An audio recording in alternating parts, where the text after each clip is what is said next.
Eh bien bonjour à tous, aujourd'hui on se retrouve pour une petite vidéo un petit peu différente de d'habitude.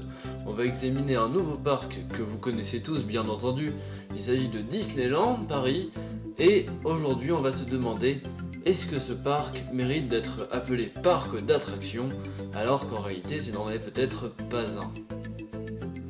Alors tout d'abord, quand on parle de parc, il faut bien distinguer les parcs d'attractions des parcs à thème. Et oui, quand on parle de parc d'attractions, on va parler simplement d'un parc avec dedans des grands 8. Bon, je suis d'accord, je suis pas allé chercher super loin ça. Mais bon, en bref, c'est des parcs qui ne demandent pas de thème particulier.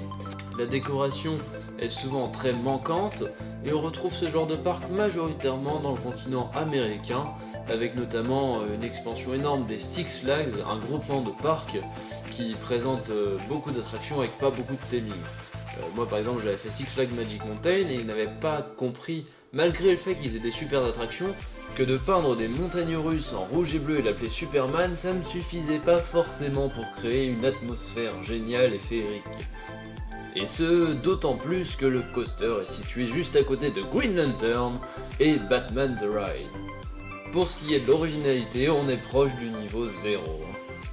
Et donc, à l'opposé, on va retrouver d'autres parcs qu'on qualifiera de parcs à thème, puisqu'ils proposent des zones thématisées, avec des attractions et des décors qui s'entremêlent, afin de rendre la zone déroutante, impressionnante, féerique, exotique, bref, tout ce que vous voudrez. Un exemple concret de parc à thème serait Fantasyland, avec ses nombreuses zones thématisées, comme Clugain, ou la nouvelle zone qui ouvrira avec le Fly, Rockburg. Alors bon d'accord, les noms font pas si féeriques, mais n'empêche que ça fait une super zone, très jolie à regarder et très jolie à parcourir aussi.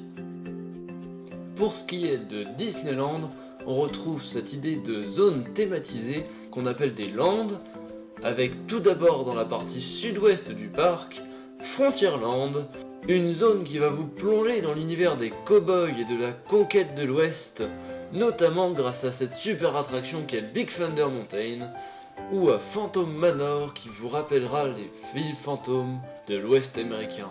Si vous continuez vers le nord, vous découvrirez Adventureland, un monde parsemé de pirates et d'autres explorateurs tels que Indiana Jones ou Jack Sparrow que vous pourrez accompagner dans la conquête des océans.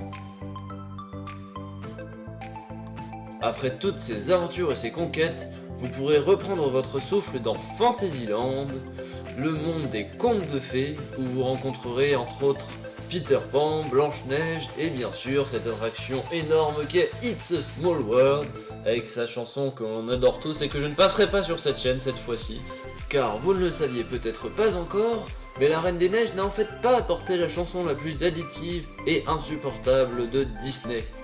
Enfin, au sud-ouest du parc, vous retrouverez le monde du futur avec Discoveryland, qui vous projettera dans l'espace grâce à l'attraction que le land possède dans son centre, j'ai nommé Space Mountain. À ces 4 lands, nous pourrions rajouter Main Street, très typique des parcs Disney, on les retrouve dans quasiment tous les parcs, mais ici on n'a pas envie d'en parler puisqu'elle ne sert pas à grand chose, il y a principalement des boutiques, donc on laisse ça de côté pour aujourd'hui. Bon, on pourrait donc parler d'un parc à thème, mais pour cela il faudrait peut-être s'intéresser un moment aux attractions. Et finalement, si on regarde le nombre de coasters que contient le parc, on remarque que c'est plutôt correct. On a déjà évoqué Big Thunder Mountain, on peut citer également Indiana Jones, et puis bien entendu on n'oubliera pas Space Mountain. Et si l'on jette un coup d'œil à l'autre parc, Walt Disney Studios, eh bien on remarque qu'il y a le fameux Rock and Roller Coaster que tout le monde connaît aussi, très connu, et plus récemment on a eu Crush Coaster, donc ça fait un total de 5 coasters pour le parc, se rajoute à cela RC Racer et d'autres flat rides, avec une mention spéciale pour la Tour de la Terreur qui mêle une super ambiance et des bonnes sensations. Bon, vous voyez donc que même si on a un petit manque de flat ride par rapport aux autres parcs, qui n'est pas vraiment un manque en soi, puisque on le sait tous, les coasters sont meilleurs souvent, et les flat rides, donc les attractions plus dédiées aux foires, ne conviendraient pas vraiment dans ce parc qui se veut féerique et grandiose. Et c'est pour cela qu'on ne peut pas vraiment critiquer le parc en disant qu'il n'y a pas assez d'attractions à sensation forte ou du moins pour les jeunes. Néanmoins, si on regarde un petit peu plus l'esprit du parc, et bah finalement on n'est pas vraiment là-dedans. Et ça se voit tout simplement à quelles attractions on verrait bien dans le parc. Vous vous doutez bien que des gros coasters ou des attractions qui vont briser des records ne sont pas partis pour arriver dès l'année prochaine ou les années qui suivent. Déjà, quand on parle de budget, on a l'impression qu'ils dépensent plus d'argent pour faire de la pub que pour ajouter des nouvelles attractions ou rénover les anciennes. Donc c'est un petit peu dérangeant. Mais si on exclut ce fait, eh bien vous allez voir qu'on a de nombreuses nouveautés qui nous attendent pour les années à venir, mais pas forcément des gros coasters. On a deux nouveautés qui arriveront sûrement l'année prochaine, avec premièrement, vous le voyez déjà depuis un petit moment à l'écran, Mickey Runaway, une attraction dédiée plutôt aux enfants qui mettra en scène le fameux Mickey, mais aussi un Dark Ride qui reprendra des décors de Indiana Jones et qui constituera une zone avec le coaster qui est déjà existant et qui ne sera pas retiré. Ça c'est très important. Concernant le second parc, Walt Disney Studios, il y a également des énormes nouveautés qui sont pareilles, presque confirmées à 100%, on n'est pas encore sûr, il n'y a pas encore énormément de détails mais c'est presque confirmé, avec 3 nouvelles zones qui ouvriront. Une zone qui sera portée sur l'univers de Star Wars, sur ça pas de commentaires. Une zone sur les super-héros, donc on espère qu'ils vont pas reprendre les mêmes thèmes que les Six Flags, avec juste on peint en rouge et puis on dit que c'est Superman. Et puis cette dernière zone qui va rendre les parents fous, car les enfants ont chanté des chansons pendant tout le voyage de retour dans la voiture. Et bien entendu une zone sur la Reine des Neiges, il fallait bien la faire au bout d'un moment qu'on l'attendait. Cette très large expansion prévue pour 2021-2023 jusqu'à 2025 va malheureusement causer la fermeture de plusieurs attractions. Pour quelques-unes c'est pas trop grave, mais on va perdre une attraction mythique, on va perdre Rock, et pour moi je trouve que c'est un peu dommage pour un parc qui avait une bonne line-up mais qui régresse un petit peu. Bon, toujours est-il que ces ajouts vont être très bien pour le parc et son univers, mais on voit bien que le parc va pas se porter sur des grosses attractions, donc il reste très enfantin, ce qui est logique. On pourrait cependant reprocher une chose au parc, c'est qu'il y a une attraction qu'on attend depuis hyper longtemps et qui n'est toujours pas arrivée. Ce sera une attraction de type bûche, du style la rivière canadienne à Nigloland, ou alors on a l'adaptation en forme de menhir à Menhir Express au parc Astérix. En termes d'attraction familiale et qu'on retrouve dans tous les parcs, je suis désolé mais ça reste une des plus emblématiques, alors c'est vraiment dommage qu'on n'en ait pas à Disneyland Paris.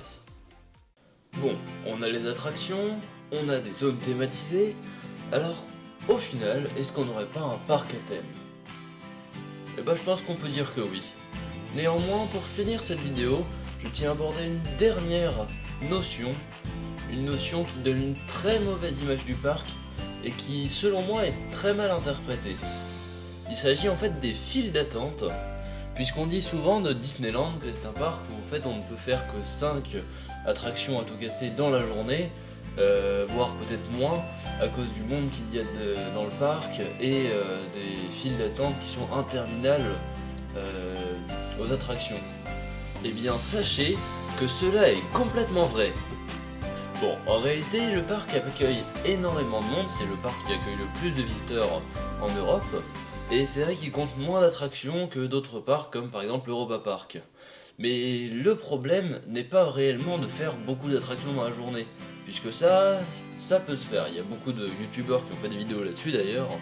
On peut faire pas mal d'attractions dans la journée, surtout les grosses attractions, c'est possible de quasiment toutes les faire en une journée ou alors dans un séjour. Cependant, le gros problème est que le parc accueille des jeunes enfants qui malheureusement tiennent mal les files d'attente. Qui plus est, c'est un des seuls parcs où les files d'attente ne sont pas animées. Alors pour des petits parcs, c'est pas trop grave parce qu'ils n'accueillent pas beaucoup de monde, mais pour un parc qui a des longues files d'attente, avoir des files d'attente qui sont pas beaucoup thématisées et sans activité pour s'occuper en attendant, bah c'est dérangeant. Et c'est pour ça que d'autres parcs, j'ai cité tout à l'heure Europa Park, et bien eux ils sont vraiment géniaux parce qu'ils ont compris que mettre de la thématisation dans les files d'attente c'était une chose primordiale, et on retrouve par exemple Wodan, une de leurs dernières éditions, ou alors Arthur, pareil, encore plus récent, avec vraiment énormément, plein d'activités, de petits jeux, tout ça, pour faire passer les files d'attente plus rapidement.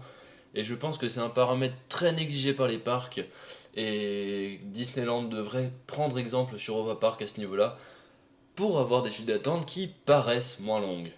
Bon, sur ce, je m'éternise un petit peu, donc je vais vous laisser ici. Si vous voulez plus de vidéos de ce genre, n'hésitez pas à me le dire. N'hésitez pas à mettre un like, un commentaire, un subscribe, tout ça. Et je vous dis à la prochaine dans de nouvelles vidéos.